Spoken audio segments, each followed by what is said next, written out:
Gəncədə kütləvi dava olub. Şəhər sakini 2003-cü il təvəllüdlü Məmmədov bıçaq xəsarətləri ilə 2012-ci il təvəllüdlü İsmailova, 1984-cü il təvəllüdlü Hüseynova və 1985-ci il təvəllüdlü İsmailova digər xəsarətlərlə xəstəxanaya yerləşdirilib. Onlara ilkin tibbi yardım göstərilib. İlkin ehtimallara görə ailələr arasında qız qaçırmaq istəyən zaman dava düşüb. Bu zaman 3 nəfər döyülüb, 1 nəfər bıçaq xəsarəti alıb. Faktla bağlı araşdırma aparılır.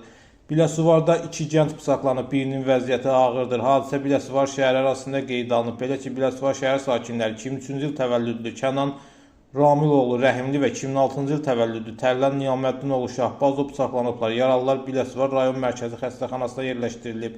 Boğaz nahiyəsindən ağır xəsarət alan Rəhimli dərhal reanimasiya şöbəsinə yerləşdirilərək əməliyyata götürülüb. Hadisə yerinə hüquq mühafizə orqanlarının əməkdaşları cəlb olunub. Faktla bağlı araşdırma aparılır.